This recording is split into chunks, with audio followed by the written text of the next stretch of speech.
오케이? 자, 이제 근현대. 근데 근현대는 여러분 얘기 좀 달라지죠. 근현대는 지금 14문항이 출제가 됩니다.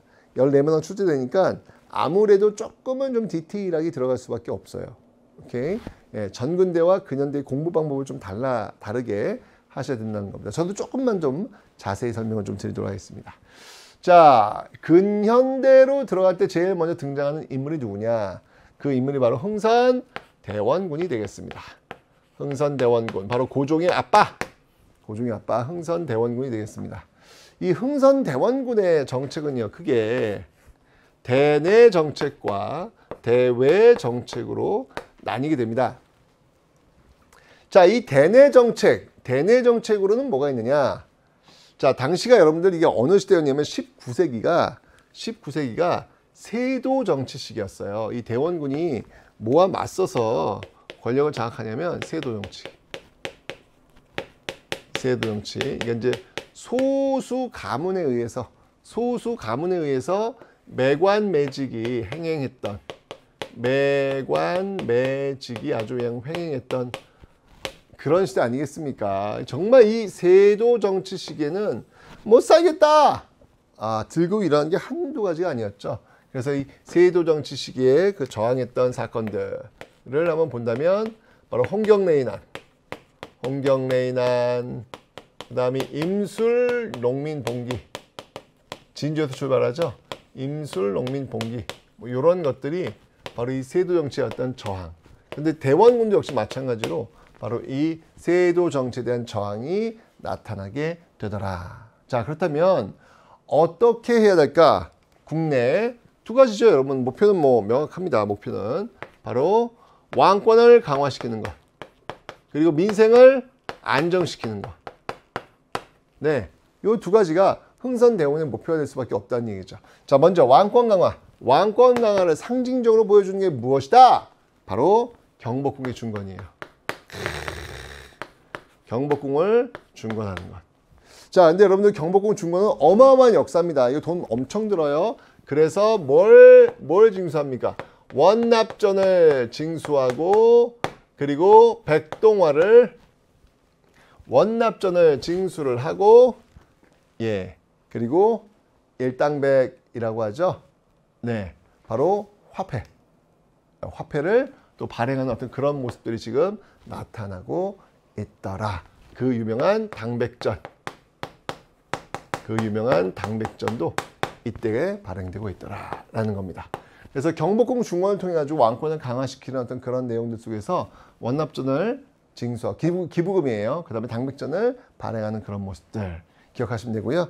그 다음에 저 세도 정치의 그 핵심 기구였던 비변사, 비변사 폐지합니다. 그리고 저 세도 정치의 그 본산 모여가지고 그냥 쿵짝쿵짝 했던 그 서원을 또 정리하는 모습들 이렇게 있죠. 요 내용들을 여러분들 좀 기억을 해 놓으셔야 돼요. 흥선대원의 왕권 강화의 목표, 네, 바로 경복궁 중건 비변사 폐지, 서원 정리. 그 다음에 민생 안정. 민생들은 지금 세도 정치기 저 매간매직에 의해서 못 살겠다. 홍경래의 난, 임술농민봉기 막 이러고 있는 그런 상황이었단 말이야. 자, 이제 대홍해 잡았어. 저 민생들을 좀 안정시켜야 되겠어. 그럼 뭐 해야 돼요? 세법. 네. 그래서 흥선대원군 때는요, 뭘 시행했냐면 호포법이라는 것이 합니다. 호포법. 자, 호포법의 핵심은 뭐다? 이거는 양반도 포를 내라. 요게 핵심이에요. 호포법. 양반. 이제까지 여러분 양반들은 군대 안 가는 게 자신의 특권이라고 생각을 했어요. 내가 저 상놈들과 차이가 나는 이유보다 군대 안 가는 거야. 나는 양반이니까. 그런데 양반들에게도 포를 내라 라는 얘기는 뭐냐면 너희 양반들도 군역의 의무를 지라는 이야기예요. 어허, 이런 어디 감히 양반이 지금 군대를 간단 말인가? 반발이 분명히 있었겠죠. 그래서 흥선대원군의 개혁에는요, 이런 반반들이 꽤 있었습니다. 자, 호포법 있고요. 그 다음이 사창제라는 게 있어요. 사창제. 이게 이제 뭔가 어려운 게 있을 때 그 마을 사람들한테 도움이 되는 창고인데, 이게 공무원 개입되면서 이게 굉장히 문제가 심각해졌거든요. 야야야 하지 마. 공무원 개입하지 말고 민간에서 알아서 해. 라고 해서 사창제라는 것들이 생기면서 민생을 안정화시키려는 어떤 그런 노력들이 전개되고 있더라. 라고 하는 거 봐두시면 되겠습니다. 자, 그리고요. 바깥쪽에서도 굉장히 많은 문제들이 벌어지게 됩니다. 이때는요. 외침들이 많았어요. 외침들이. 자, 여러분들. 자, 이 외침들 기억해 놓으셔야 합니다. 제병남신.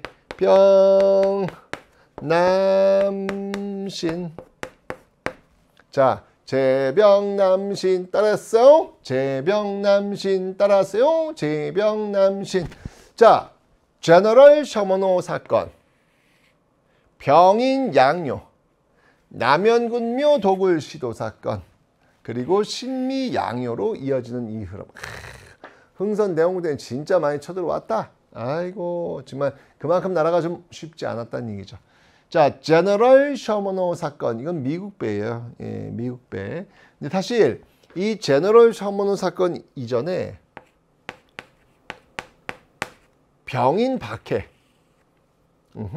병인 박해. 천주교 신부들을 박해한 사건이 벌어져요. 이 병인 박해. 바로 이 병인 박해. 천주교 신자들을 죽이는 과정 속에서 프랑스 신부들도 죽여요. 이거 프랑스 열받았죠. 그래서 일어난 것. 병인 박해가 원인이 돼서 일어난 게 바로 뭐다? 이게 바로 병인 양요다.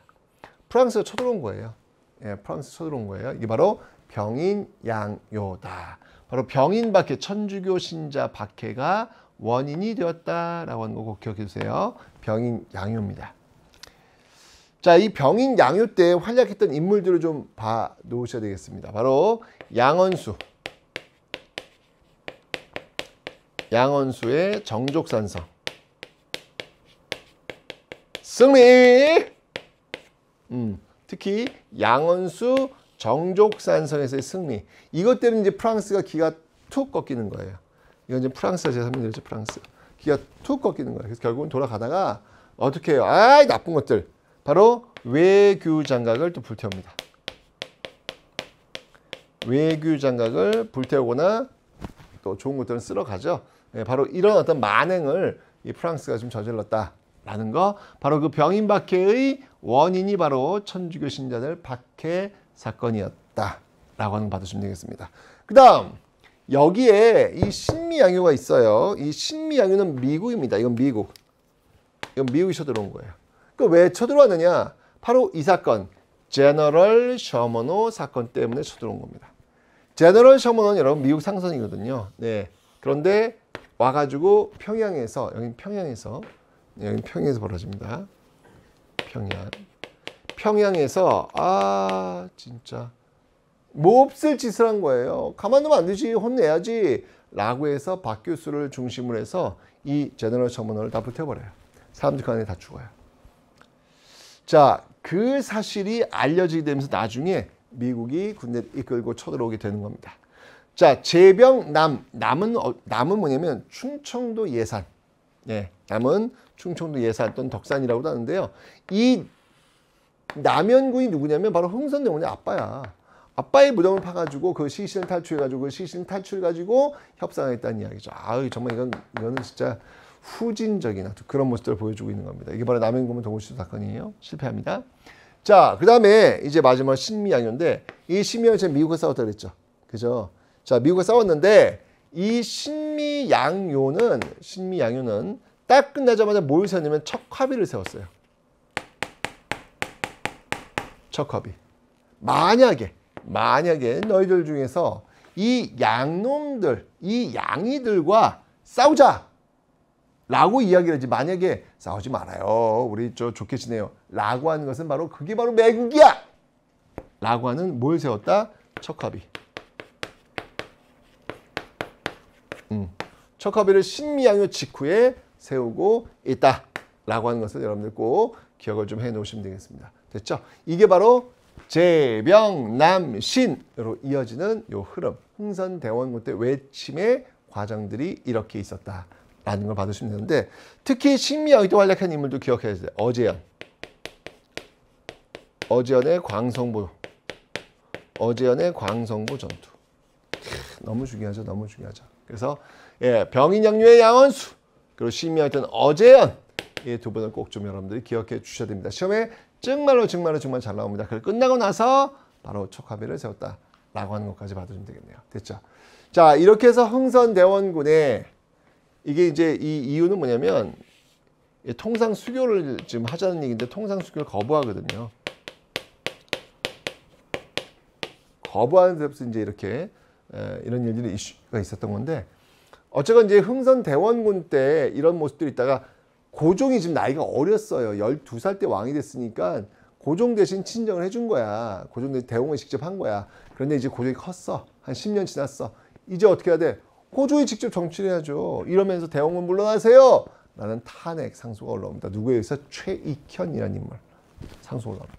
결국 흥선대원군이 이 상소를 받으면서 휘청했고요. 물러나게 됩니다. 아니 왕이 있는데 어떻게 하겠어? 물러나지 않으면 영문데. 그죠? 결국 물러나게 됩니다. 자, 이제부터는요. 얘기가 달라집니다. 통상수교 거부 정책을 추진했던 아버지 흥선대원군과는 다르게 고종은요. 통상수교를 하려고 해요. 네, 여기서부터 이제 갈등이 또 시작되겠죠. 따단 따단 따단. 자, 이렇게 되면서 드디어 조선의 문이 열립니다. 자, 고종이 드디어 무엇을 통해서? 바로 강화도 조약.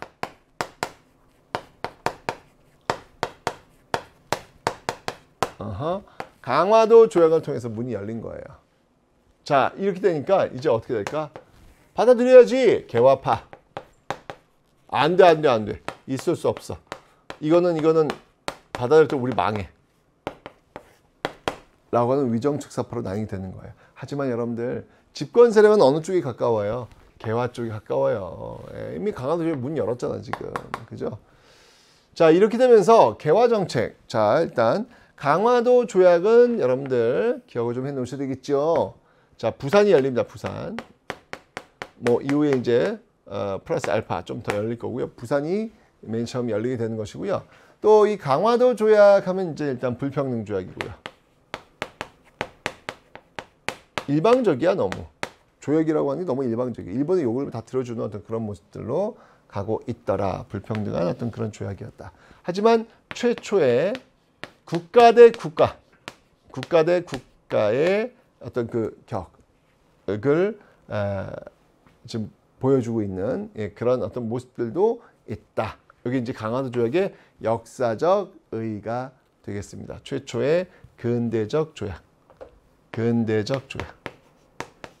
국가 대 국가의 어떤 만남을 얘기하는 겁니다. 그래서 이런 어떤 강화도 조약으로 이제 문이 열렸는데 어쨌건 문을 연 게 이제 집권 정부 아니겠습니까? 당연히 개화 쪽에 힘이 실어주겠죠. 그죠?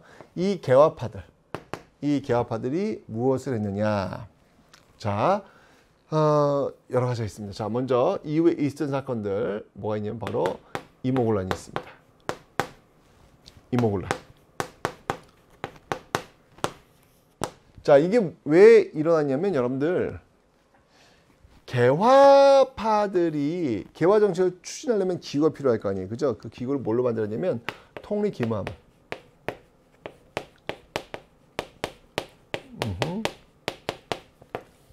통리기무하문이라는 개화정책 기구를 만드는 거야. 그 개화정책 기구를 만든 다음에 개화정책을 추진하겠죠. 그 대표적인 게 뭐냐면 바로 오군영을 이영으로 통합시키는 거예요. 오군영을 이영으로. 네, 오군영을 이영으로 통합시키는 겁니다. 자, 그리고 99년 이렇게 하고요. 신식군대인 별기군을 설치하죠. 네, 특별한 그런 어떤 무기 이런 것들 갖고 있는 부대라는 얘기예요. 월급 잘 줘요. 반면에 99년 월급을 안 줘요. 이게 다 직업군이 있는데 월급을 안 주면 어떻게 쫀쫀 굶을 거 아니야. 그죠? 네, 결국 이제 이런 것들이 도와서 될 거예요. 통리기무하문. 그 다음에 이제 외국의 사절단을 많이 보냅니다. 먼저 청나라에는 영선사, 일본에는 조사시찰단, 그 다음에 수신사.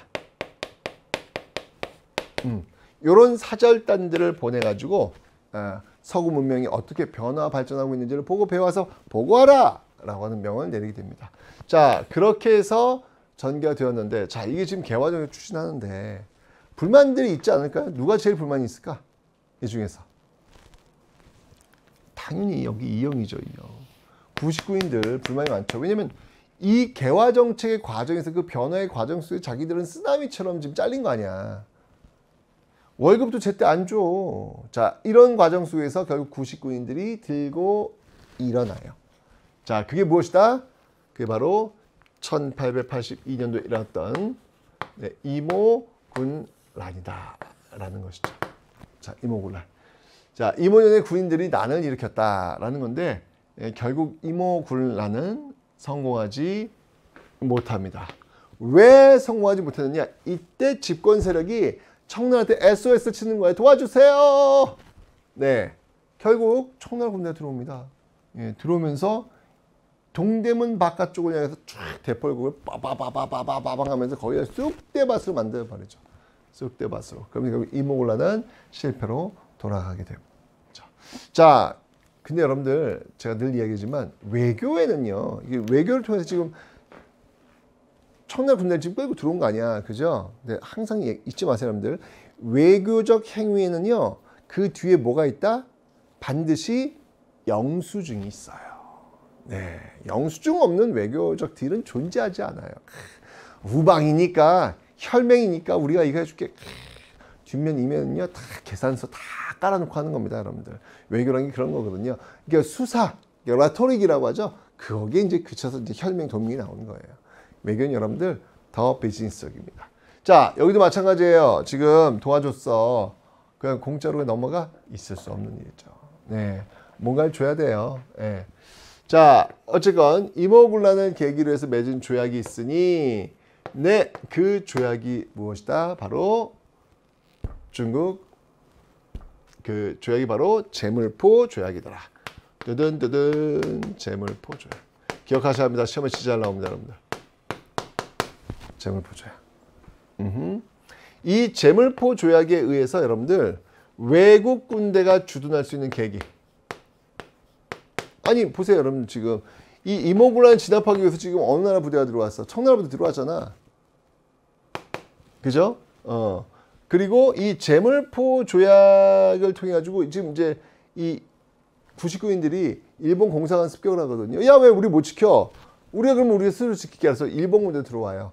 결국 이 제물포 조약을 통해 가지고 외국군이 주둔하는 그런 계기를 만들어 놓았다라고 하는 것을 좀 기억하시고요. 제가 얘기했죠. 청나라한테 지금 진압해 줬어요. 그러니까 영수증 줘야 돼요. 끊어줘야 돼요. 그게 뭐였냐면 바로 조청, 상민, 수류, 이름 길어. 무역, 장정.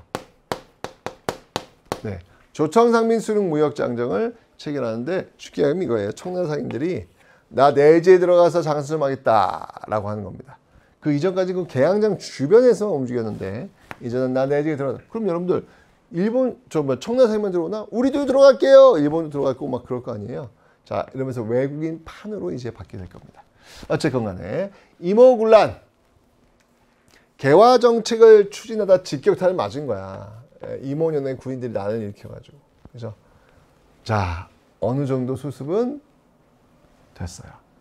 자, 하지만 84년도에 또 한 번 이슈가 터집니다. 그게 바로 갑신정변. 얼마 안 됐어요. 84년. 갑신정변. 네. 자, 이 갑신정변이 뭐냐면 여러분들 이모군란의 결과가 어떻게 됐냐면 결국 진압됐잖아요. 진압됐어요. 이게 99인들이. 그죠? 누구에 의해서? 청에 의해서 진압된 거예요. 그러니까 이제 이 당시 갑신정변을 일으켰던 뭐 김옥균이라든지 홍영식, 박영효, 서광범, 서지필 이 사람들 평균 나이가 20대야. 정말 끓어오르는 청춘들이라고요. 근데 지금 이제 청나라 군대 와가지고 말이지 막 감나라 배나라는 모습들이 참을 수 없는 분노로 다가오게 된 겁니다. 자, 그러면서 이런 게 바로 갑신정변. 자, 갑신정변의 계기는 여러분들 바로 우정총국. 우리나라 최초의 우편국이라고 보시면 됩니다. 네, 우정총국에서 이루어집니다. 자, 여러분들 이거 되게 중요한 거예요. 우정총국. 요거 키워나오면 무조건 갑신정변입니다. 자, 우정총국 개소식 딱 문은 첫 번째 날 되겠죠. 케이크 이제 커팅 시간이겠죠. 자, 그때 갑자기 불이야라고 나오면서 이게 아수라장이 되면서 특히 당시 실세들, 민씨들을 제거하는 그 내용들이 지금 이어지고 있습니다. 그게 이어지면서 바로 그들이 창덕궁으로 가가지고 고종과 그의 부인 명성황후를 인질로 잡게 되는 것이죠.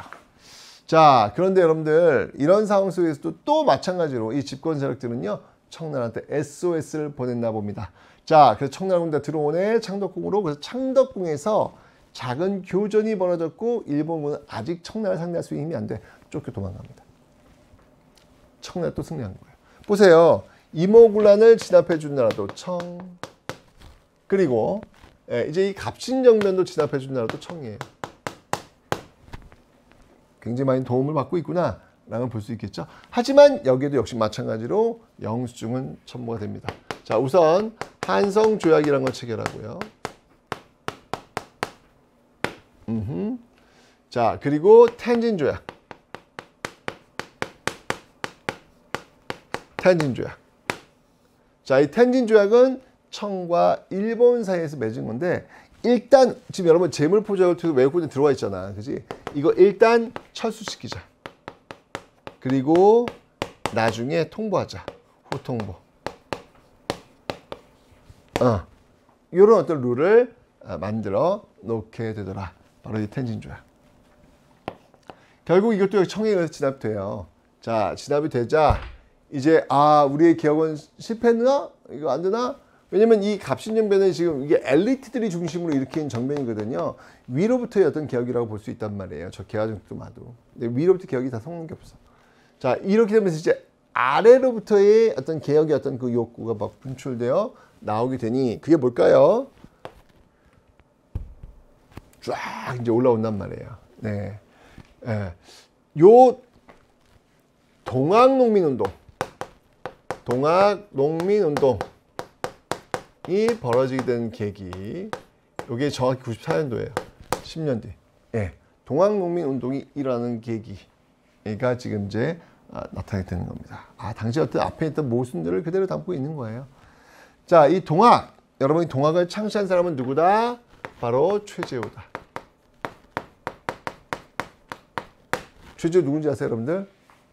우리 할아버지야. 네. 나 저 경주에 가면 여러분들 경주 최부자댁 있잖아요. 거기 다 우리 어르신들이야. 나 딱 내려가면 늘 전화 주셔. 아유, 우리 집안의 자랑스러운 최 선생 경주 최부자댁 한번 들렀다 가야지. 어르신들 인사도 하고. 네. 그래서 제가 꼬박꼬박 가서 인사도 드리고 그랬어요, 예전에는요. 근데 요즘은 안 가요. 네. 당신은 몇 대손, 무슨 파 몇 대손인가? 이걸 물어보기 시작하시더라고요. 저희 집은 족보가 없습니다. 뭔가 이렇게 따라가 보면 경주 최씨 아닐 가능성도 많아요. 네, 그래서 자신감이 없으신 거예요. 우리 집안이 아닐 수 있잖아요. 네, 저는 상민이 좋습니다. 상민. 네. 자, 어쨌든 동학농민운동. 자, 동학농민운동이 10년 뒤에 10년 뒤. 10년 터지는데 이 사이에서 별일이 있었어 진짜. 뭐 영국이 뭐 검은도를 불법적으로 점령하는 어떤 그런 사건, 뭐 이런 사건 속에 나왔던 내용들이 뭐냐면, 이거 한 거 안 되겠다. 이거 그냥 뭐 이렇게 성을 막 이렇게 막 점령 나오면 되겠냐라고 해서 이때 이제 이런 어떤 그 문제들을 좀 해결할 필요가 있겠다라고 해가지고 나왔던 이론이 바로 중립화론. 중립화론이 여기서 나오는 거예요. 여기서. 갑신정변 직후에 나오고 있다. 요 순서 잘 나옵니다, 여러분. 갑신정변 직후에 이 중립화론, 그다음에 움직이는 거 꼭 기억해 두세요. 자, 어쨌건 이 동학농민 운동이 딱 벌어지고 지금 창덕의 작은 교전 이후에 일본은 이제 도망갔단 말이에요. 그러면서 체결한 조약이 뭐였냐면 바로 그러면서 이제 이 동학농민 운동. 동학농민 운동이 정리되었을 때 이 동학은 뭐냐면 인내천이잖아요. 그죠? 인내천인데 이 동학농민 운동은 사실은 맨 처음에 이제 교조, 이 최재호가 이 흥선대원군에 의해서 죽임을 당하거든요. 왜 이런 이 말세를 외치는 이런 혹세무민의 종교다 라고 최재호를 이제 죽인단 말이에요. 그러니까 최조의 명예회복. 그래서 교조신원 운동으로 출발해요. 교조신원 운동에서 출발해가지고 출발! 이게 점점 확산되면서 이제 고부봉기로 본격화됩니다. 고부봉기. 자, 이 고부봉기 조병갑, 탐관오리의 대명사, 이 조병갑, 결국 이제 쫓겨나죠. 그 다음이 이 문제 좀 해결하기 위해서 서울에서 이제 안핵사가 파견했는데 이 안핵사가 또 동학농민 막 잡아들이네. 문제 더 키웠네. 안 되겠다. 들고 일어나자.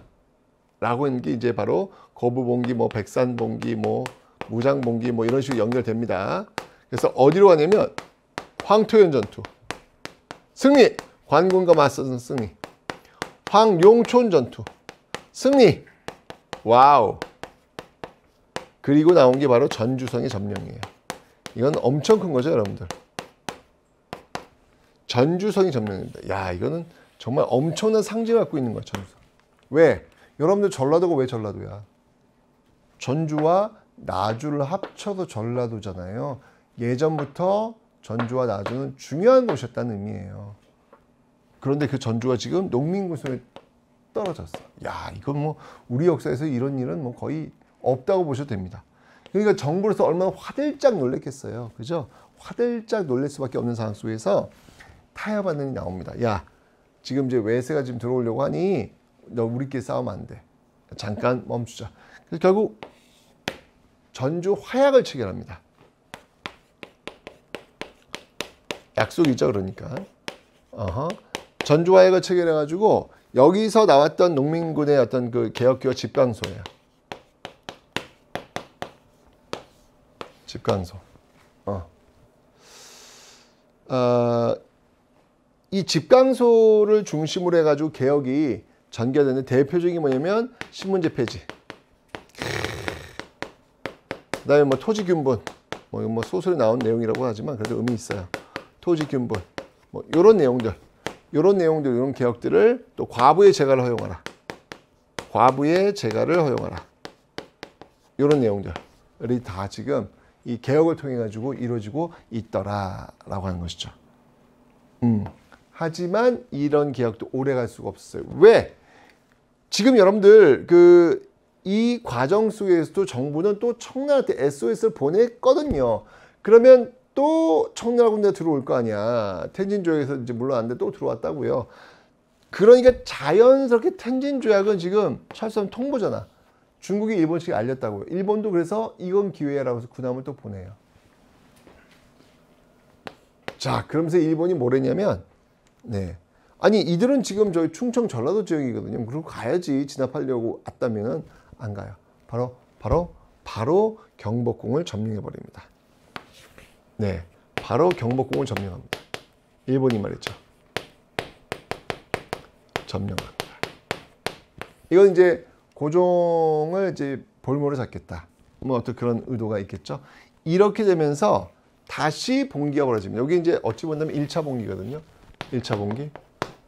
2차 봉기. 경복궁 점령에 맞서 싸웠던 2차 봉기가 이루어지고 있더라라고 하는 사실을 여러분이 봐두시면 되겠습니다. 네, 2차 봉기. 이 2차 봉기의 그 마지막 피날레를 장식했던 전투가 뭡니까? 이게 바로 우금치 전투. 우금치는 지금 어딜까요, 여러분들? 우금치. 공주입니다, 공주. 공주. 백제의 수도이기도 했죠. 예, 그곳에 이제 우금치 전투가 전개되는 그런 모습들이 있더라. 자, 하지만 결국은 이 우금치 전투, 뭐 공주, 뭐 확산했던 이런 모든 운동이 일본에 의해서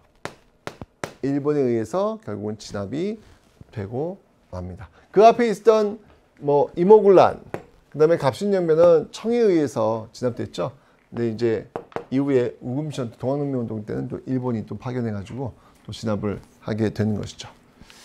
자, 바로 이런 어떤 그 흐름들, 이런 흐름들인데 보면 알겠지만 갑신연변은 여러분들 이걸 위로부터의 개혁운동이라고 위로부터의 개혁운동. 왜냐면 엘리트, 숙소 엘리트들. 반면에 동학농민 운동은 아래로부터의 개혁운동. 기층 민들이 들고 일하는 거예요. 이 두 개의 어떤 그 콜라보. 이렇게 된다면 얼마나 좋았을까. 그죠? 자, 하지만 그들의 주장들이 반영이 돼요. 그게 뭐였냐면 바로 1차 갑오 개혁이라는 거예요.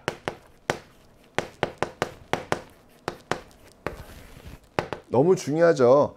기억나요? 80년대 이때 문이 열렸잖아. 그지? 문이 열렸을 때 만든 개혁 기구가 통립 기무화문이야. 그죠? 반면에 갑오 개혁 때는 이게 90년대 전 이때 이제 만든 개혁기구는 뭐냐면 바로 군국기무처. 기억해 놓으셔야 돼요. 너무 중요합니다. 아하. 자, 군국기무처를 중심으로 해서 개혁이 이루어지고 있습니다. 자, 어떤 내용으로 이 군국기무처가 돌아가는지 그건 제가 다음 시간에 좀 설명을 좀 드리도록 하겠습니다.